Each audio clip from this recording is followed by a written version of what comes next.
¿Has alguna vez sentido la urgencia de defender algo que valoras mucho? Quizás fue una creencia apreciada, un miembro de tu familia o un principio que valoras mucho. En el mundo en el que vivimos hoy, donde las verdades son a menudo desafiadas, distorsionadas o diluidas, el llamado a contender por la fe es más relevante que nunca, mi hermano. Lamentablemente, a veces los que más contienden por lo que creen son los que no enseñan la verdad, los que niegan la autoridad de las Escrituras y quieren que los creyentes se conformen a nuevas normas que violan los principios de la Biblia y oscurecen o rechazan la verdad de Dios.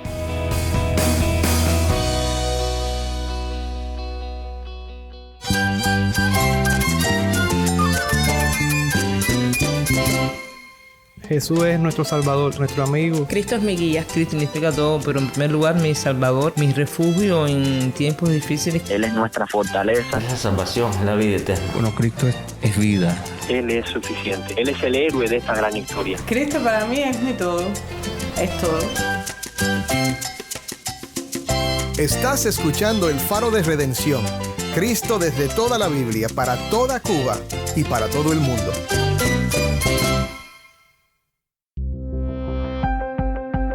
Hola, soy el pastor Dani Rojas, el director y locutor del Faro de Redención. Gracias por acompañarme hoy. Bueno, es una nueva semana y estamos comenzando una nueva serie titulada Judas, un llamado a la vigilancia. Judas es una poderosa y concisa carta, la penúltima del Nuevo Testamento, que aborda temas cruciales y de mucha relevancia para nuestra fe.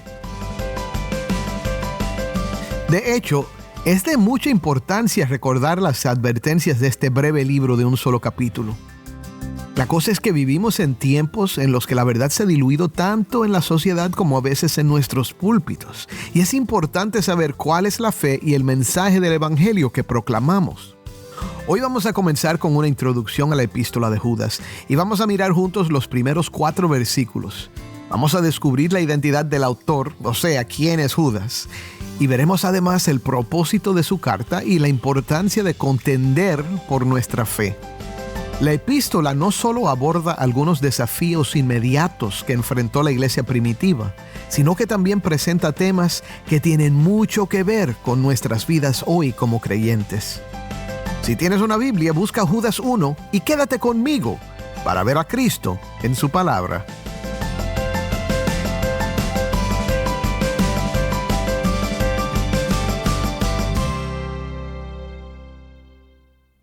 Vamos primero a nuestro segmento de preguntas y respuestas.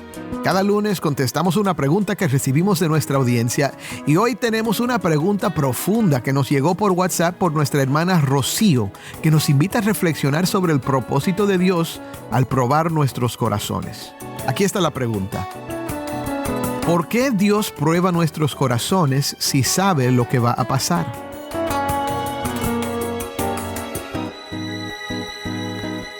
Gracias por la pregunta, Rocío. En su mensaje por WhatsApp, Rocío cita Proverbios 17:3, que dice: el crisol es para la plata y el horno para el oro, pero Jehová es quien prueba los corazones. Y entonces nos pregunta si Dios conoce nuestro corazón y está fuera del tiempo, ¿por qué nos prueba si ya sabe lo que va a pasar? Y esta pregunta nos lleva a explorar la omnisciencia de Dios. Aunque Dios sabe todo, las pruebas no son para Él, sino para nosotros. En momentos bíblicos, como en el jardín del Edén, vemos a Dios hacer preguntas no porque necesite respuestas, sino para guiarnos a la introspección.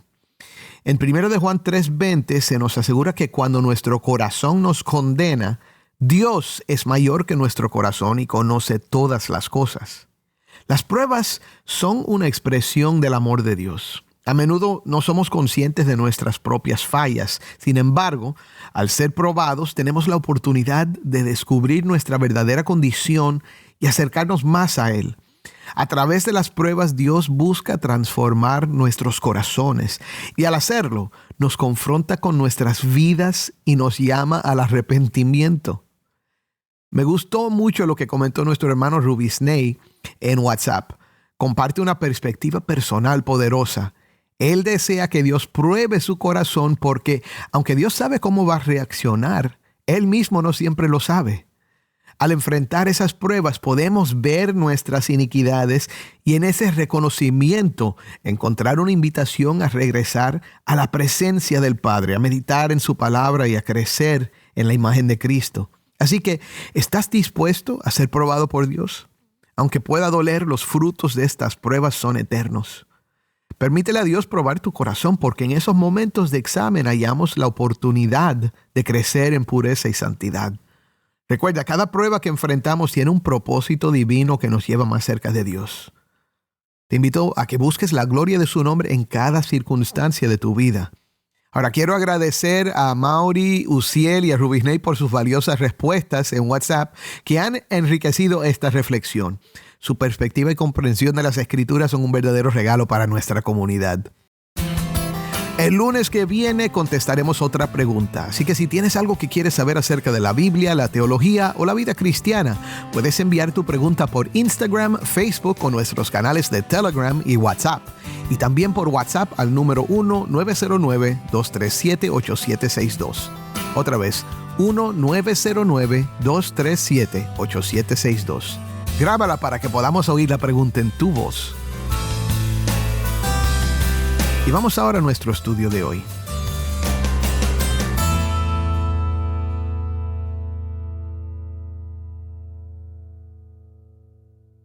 Recuerdo una vez cuando yo tenía 6 o 7 años que un vecino se puso bravo conmigo por un juguete que le había prestado a su hermano y que no me quería devolver. Él creía que yo se lo había regalado y cuando le insistí que me lo devolviera me dio un golpe en la boca tan fuerte que me sacó un diente y me tumbó al suelo. El niño, que era mucho más grande que yo, hizo como que me iba a seguir golpeando, pero lo que él no sabía es que mi mamá estaba parada en la puerta de la casa. En un instante ella lo agarró por los hombros y lo empezó a sacudir gritando: ¿qué estás haciendo? El niño pidió disculpas inmediatamente, pero se fue corriendo y aunque nunca me devolvió el juguete, se acabaron los problemas y no me tocó otra vez. Mi mamá no jugaba cuando se trataba de proteger a sus hijos. ¿Has alguna vez sentido la urgencia de defender algo que valoras mucho? Quizás fue una creencia apreciada, un miembro de tu familia o un principio que valoras mucho. En el mundo en el que vivimos hoy, donde las verdades son a menudo desafiadas, distorsionadas o diluidas, el llamado a contender por la fe es más relevante que nunca, mi hermano. Lamentablemente, a veces los que más contienden por lo que creen son los que no enseñan la verdad, los que niegan la autoridad de las Escrituras y quieren que los creyentes se conformen a nuevas normas que violan los principios de la Biblia y oscurecen o rechazan la verdad de Dios. Nuestro estudio esta semana nos va a mostrar que Dios nos ha dado una fuerte advertencia de proteger la verdad que Dios nos ha dado y contender por ella. Antes de sumergirnos en el texto, vamos a establecer algunos temas que van a guiar nuestro estudio. La introducción del autor, el propósito de la carta y el llamado a contender por la fe. Cada uno de estos temas revela verdades profundas sobre nuestra identidad como creyentes y las responsabilidades que tenemos como creyentes en Cristo dentro de la comunidad del nuevo pacto. Ahora, escuchemos el texto de hoy en la voz de Taimí, que nos acompaña desde Bauta, Cuba. Esto es Judas 1-4. Judas, siervo de Jesucristo y hermano de Jacobo, a los llamados, amados en Dios Padre y guardados para Jesucristo. Misericordia, paz y amor les sean multiplicados. Amados, por el gran empeño que tenía en escribirles acerca de nuestra común salvación, he sentido la necesidad de escribirles exhortándolos a luchar ardientemente por la fe que de una vez para siempre fue entregada a los santos. Pues algunos hombres se han infiltrado encubiertamente, los cuales desde mucho antes estaban marcados para esta condenación. Impíos que convierten la gracia de nuestro Dios en libertinaje y niegan a nuestro único soberano y Señor Jesucristo. Gracias, Taimí. De nuevo, esto fue Judas 1-4. Bueno, vemos que la carta comienza con una declaración clara. Judas, siervo de Jesucristo y hermano de Jacobo. Entonces, ¿quién es este Judas y qué implicaciones tiene su identidad para nosotros? Ahora, lo primero que vemos es que Judas se identifica como un siervo de Jesucristo. La palabra griega que se traduce como siervo es muy importante. Hay dos palabras que con frecuencia se traducen como siervo. Una es diáconos, que a veces no se traduce, sino que se deja como diácono, y la otra es doulos. Esta palabra se puede traducir como siervo, pero también es la palabra que se traduce como esclavo. La primera palabra habla de una persona que lleva a cabo una tarea en beneficio de otra persona. Un siervo público, por ejemplo, es un diáconos. Sin embargo, Judas, al igual que Pablo, se identifica como un doulos de Jesucristo. Esta palabra se refiere a que es un siervo que pertenece a un amo, a un señor. Esta es una declaración muy significativa. Al colocar su identidad en relación con Jesús, Judas enfatiza la humildad y la devoción. Reconoce que ya su vida no es suya, está dedicada al servicio de Cristo. En un momento veremos que esto es más significativo todavía. Ya hemos visto que Judas se identifica como un siervo humilde y devoto de Jesucristo, un esclavo. ¿Por qué también menciona ser hermano de Jacobo? En el contexto de la iglesia primitiva, Jacobo era un líder prominente en Jerusalén. Esta conexión le daría autoridad al mensaje de Judas, ya que sería reconocido no solo como un siervo de Cristo, sino también como alguien arraigado en el liderazgo de la iglesia primitiva. Es más, este Jacobo también lo conocemos como Santiago, y fue el autor de la epístola que lleva su nombre. Pero hay un detalle más significativo aún. Jacobo era conocido también como el hermano de Jesús. Por supuesto, si Judas era hermano de Jacobo y Jacobo hermano de Jesús, entonces, ya lo sabes, Judas era hermano de Jesús también. Mateo 13:55 nos dice que los hermanos de Jesús se llamaban Jacobo, José, Simón y Judas. Ahora, quizás te estés preguntando si no hubiera sido mejor que Judas se identificara como el hermano de Jesús. ¿No sería esto más impresionante? Quizás. Pero parece que Judas no quiere ser impresionante. Es más, Judas parece que lo que quiere resaltar es algo que debe ser importante para nosotros también. Entonces, ¿por qué no se identifica como el hermano de Jesús? Mi hermano, te quiero sugerir, es porque Judas ahora tiene una identidad nueva y mayor. ¿Cuál es esta identidad? Ya la sabes, Judas es un esclavo de Jesucristo. Esto es algo poderoso, mi hermano. Imagínate, como hermano de Jesús, Judas lo hubiera visto crecer. Para él, Jesús había sido simplemente su hermano. Sin duda sabría que Jesús era especial porque era un niño sin pecado y con sabiduría sorprendente, pero era su hermano. Juan 7:5 nos indica que al principio ni aun sus hermanos creían en él, o sea, en Cristo. Pero algo pasó en la vida de Judas. La gracia de Dios lo alcanzó. Y en algún momento, no sabemos cuándo, Judas pasó de ser un mero hermano de Jesús y se convirtió en su doulos, en su esclavo. Esta identidad era más importante para él que cualquier otra, porque sabía que este hombre, con sabiduría sorprendente, poderes extraordinarios y que resucitó después de 3 días de haber muerto en la cruz, era mucho más que su hermano. Era el Mesías prometido, el Hijo de Dios, el Rey que vino a morir por su hermano para el perdón de sus pecados y para darle vida eterna. Déjame darte aquí un primer punto que podemos aprender de esta introducción humilde de Judas. La identidad da forma a la misión. Mi hermano, así como Judas se identifica como un siervo de Cristo, nosotros también debemos preguntarnos, ¿cómo da forma nuestra identidad en Cristo a nuestra misión en el mundo? ¿Cómo te ves a ti mismo en relación con Cristo? ¿Eres simplemente un congregante a la iglesia o reconoces que perteneces a Cristo, llamado a una misión? Esta comprensión es vital a medida que navegamos por las complejidades de nuestra fe en un mundo que se opone a ella. Recuérdalo, la identidad da forma a la misión. Ahora, hemos dicho mucho y solo hemos cubierto la primera mitad del primer versículo. Vamos a seguir. En la segunda mitad de su saludo vemos que Judas posee una profunda conciencia de la gracia.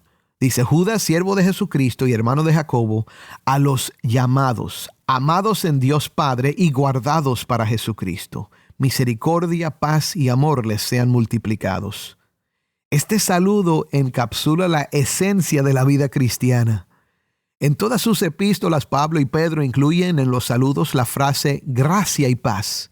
Aquí, Judas los bendice con misericordia, paz y amor.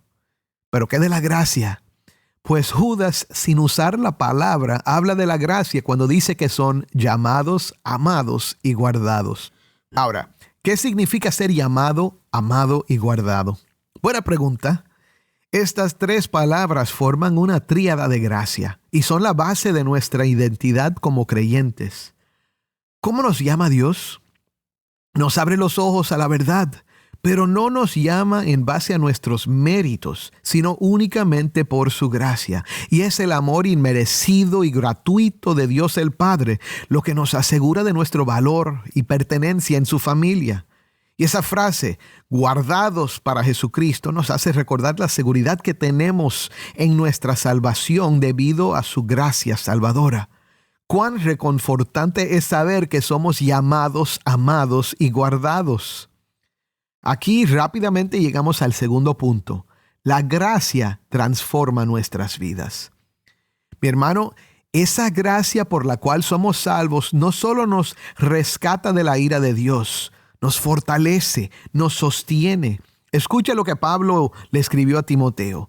Tú pues, hijo mío, fortalécete en la gracia que hay en Cristo Jesús. Y esa gracia nos cambia desde adentro hacia afuera. Oye las palabras de Pablo que le escribió a su discípulo Tito. Porque la gracia de Dios se ha manifestado, trayendo salvación a todos los hombres, enseñándonos que negando la impiedad y los deseos mundanos, vivamos en este mundo sobria, justa y piadosamente, aguardando la esperanza bienaventurada y la manifestación de la gloria de nuestro gran Dios y Salvador Cristo Jesús.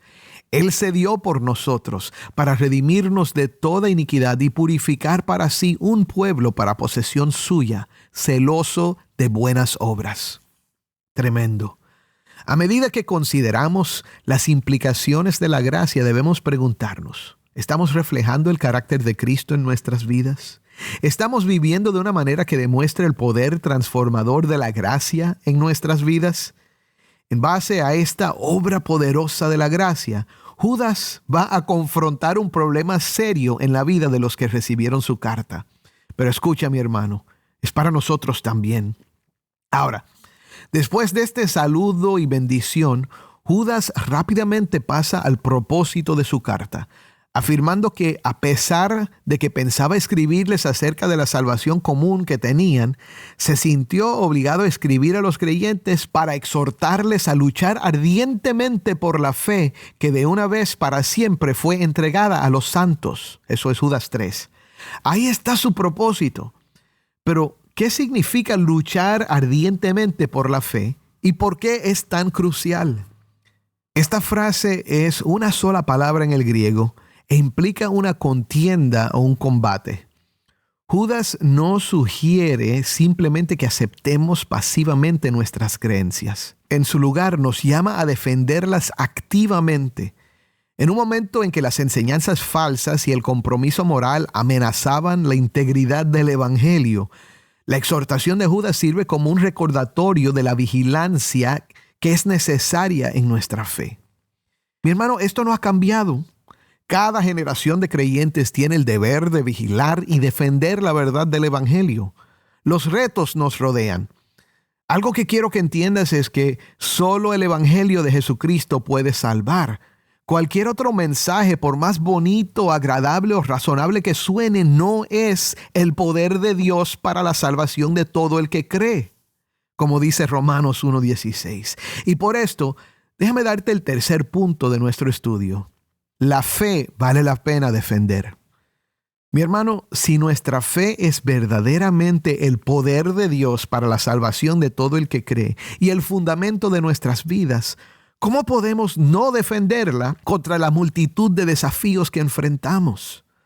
Por esta razón, el apóstol Pablo confrontó el legalismo entre los Gálatas y la inmoralidad entre los corintios.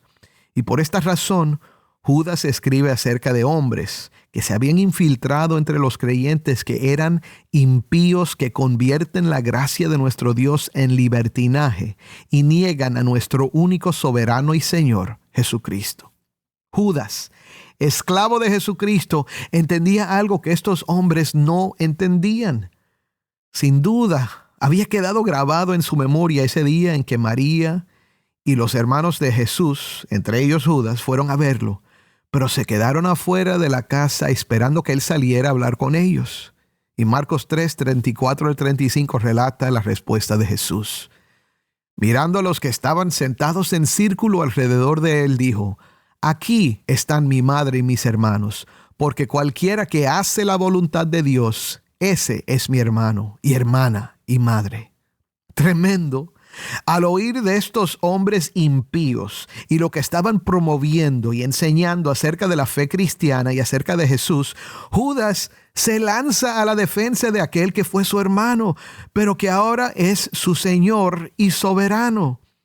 Lo que ellos estaban diciendo era contrario a lo que Jesús había enseñado. Y escúchame, mi hermano, nuestra fe está arraigada en las promesas de Dios, cumplidas en Cristo y sostenidas a través del Espíritu Santo.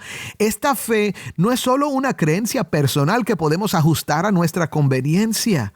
Es una experiencia comunal compartida dentro de la comunidad del nuevo pacto. Estamos llamados a salvaguardar estas verdades para nosotros mismos y para las generaciones futuras.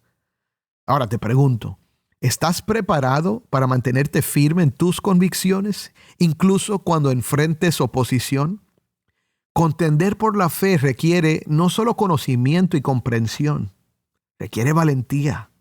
¿Estamos dispuestos a involucrarnos con diferentes cosmovisiones para defender la verdad del Evangelio?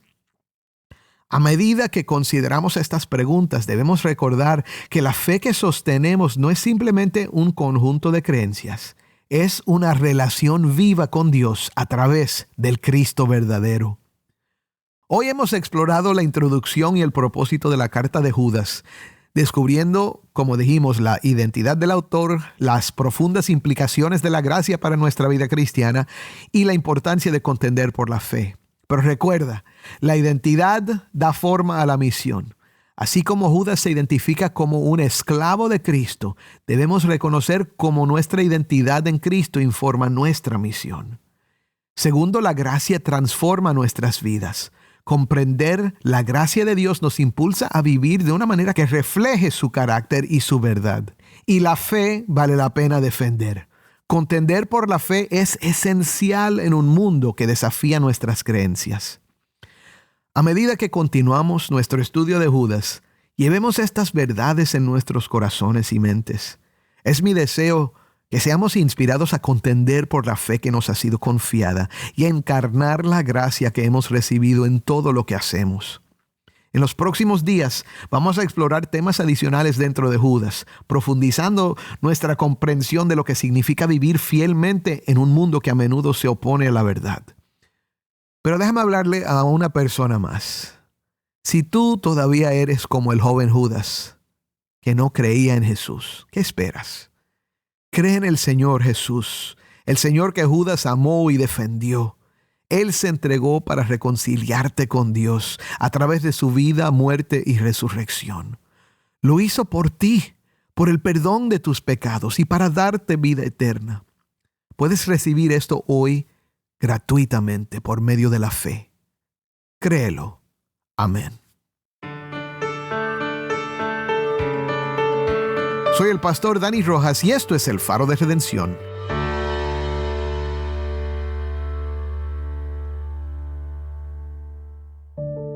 Mi hermano, al escuchar estas palabras de Judas, no puedo evitar preguntarte, ¿cómo estás viviendo tu fe? En un mundo donde las verdades de Dios son distorsionadas y diluidas, el llamado de esta carta es claro. Debemos contender, proteger y vivir conforme a la fe que ha sido entregada a los santos.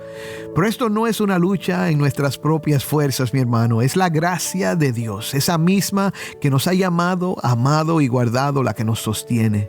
Si aún no has creído en Cristo, ¿qué esperas? Hoy es el día para abrazar esa verdad, para reconocer que tu vida encuentra su propósito y su redención en Él. Y en Él solo está la esperanza y la salvación. Oremos. Padre, gracias por este reto en esta epístola de Judas. Señor, a contender, a luchar ardientemente por la fe que nos ha sido dada. Señor, creemos que Cristo murió por nuestros pecados y resucitó para darnos vida eterna. Señor, pero también creemos que nos llama a la transformación de nuestro carácter, de nuestras vidas, Señor, para que seamos hechos conforme a la imagen de nuestro Señor Jesucristo. Padre, ayúdanos a hacer esto, fortalecidos por tu gracia, descansando en tu poder para lograrlo en nosotros. Sabemos que Cristo es el que comenzó la buena obra en nosotros y Él será fiel para perfeccionarla. Y te pido ahora por aquel que todavía no ha puesto su fe en Jesucristo, que hoy, Señor, reciba de ti gratuitamente el perdón de sus pecados y la esperanza de vida eterna. Y, Señor, ese nuevo corazón que va a poder declarar por fe: Jesucristo es mi Señor, soy esclavo de Cristo. Es en su nombre que oramos. Amén.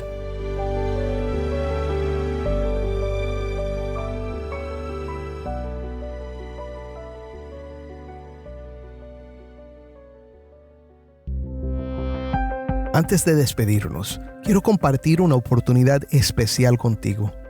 El Faro de Redención provee más que palabras. Brilla la luz de esperanza para el pueblo cubano con el poder del Evangelio.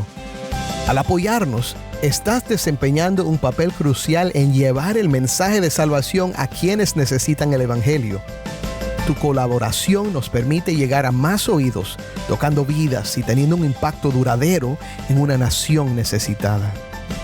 Juntos podemos tejer una historia de transformación, compartiendo la luz de la fe con aquellos que más la buscan.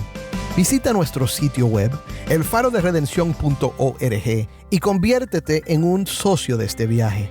Tu inversión, sin importar el monto, tiene el poder de llevar un cambio positivo a Cuba. Gracias por unirte a nosotros en difundir la luz de Cristo desde toda la Biblia para toda Cuba y para todo el mundo. Tu apoyo significa mucho para nosotros y para aquellos cuyas vidas tocamos juntos.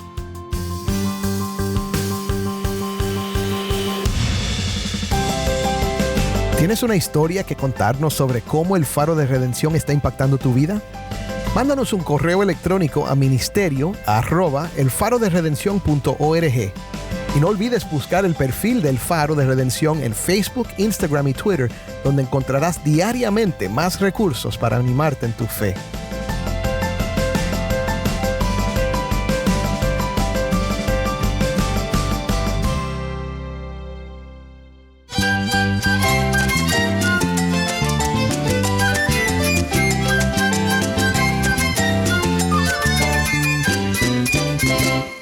Soy el pastor Dani Rojas. Te invito a que me acompañes mañana en esta serie Judas, un llamado a la vigilancia.